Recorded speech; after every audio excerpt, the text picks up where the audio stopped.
Welcome back to Inside Politics. Our guest today is Keel Hunt, longtime Nashville journalist and author who's written a book now on how the Ingram family has transformed the world of books.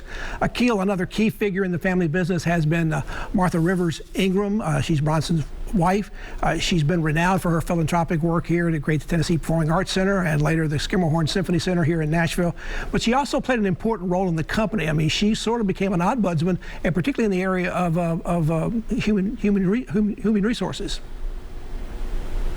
Yes, Martha Ingram, who's still very active in our community as a philanthropist and as a leader in the arts and so forth, has been very important at sort of each stage of Ingram Book Company over these 50 past years. She has four adult children, including John Ingram, who's the chairman and really has been the major innovation leader in Ingram Content Group here. She's very relevant to the story. There were points where she had been the founder, the organizer of the Tennessee Performing Arts Center, Pat, as you remember. And once that project was concluded and TPAC opened in 1980, she actually was offered an office inside the Ingram business by her husband Bronson, and she became the ombudsman for the company, and to this day is seen as a kind of a facilitator of better work, everything from working conditions to interpersonal relationships in the HR field at Ingram. There's some fascinating statistics that were recently in a Publishers Weekly article that I think you gave the company, that gave the author or the writer. In 2005, new revenues within Ingram were 13% of total revenue. It accounted for 64% of revenues in 2020. Ingram's not afraid to go after new services, but they don't always happen overnight. Publish on Demand was not a great success when it started with only 1,500 titles in its first year in 1998 and didn't have any profits until 2004. But the company saw something there and persevered. Yes, and I think that the print-on-demand business and that technology across the book industry, which Ingram really developed and turned into a profitable business, has become very important for publishers, large and small, for authors and so forth. But it took tenacity and perseverance.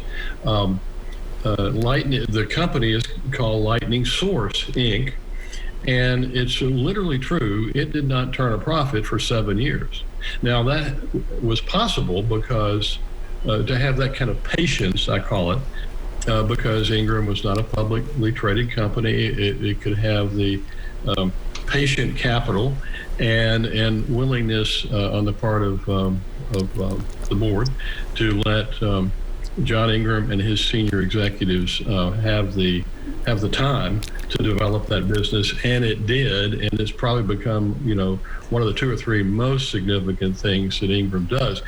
And in the process, Ingram basically saved itself from kind of a diminishing role that was confronting traditional book distributors, that middleman role, and converted into a provider of services to publishers and booksellers and libraries. Very fundamental. As we go towards the end of the program, we're in the age of Amazon right now. Amazon's coming to Nashville and to Tennessee with increasing involvements here. How would you describe the role between the Ingrams and Amazon over the years? Are they competitors? Are they friendly rivals? I mean, some people in the company think they may have actually stopped an acquisition of Ingram by Barnes & Noble back in the late 90s. Tell us also about what kind of role Amazon may have had, or Ingram may have had with Amazon in developing Amazon.com. Well, the short answer is all the above. All the above. Ingram played a very clear role in the early founding of Amazon.com. Jeff Bezos, the founder, the chairman of Amazon, as he was organizing what became Amazon.com in the Pacific Northwest, he came to Ingram and said, I want to understand how this works. I want you to help supply what we're doing.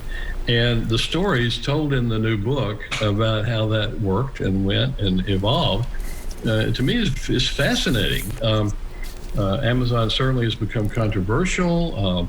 It's about to become a major employer in Ingram's hometown headquarters city, but it has been a 50-year period that been a lot of growth. And so I would just invite everybody to read, particularly those chapters about where Amazon came from and how Ingram helped to establish the facilitation of that work.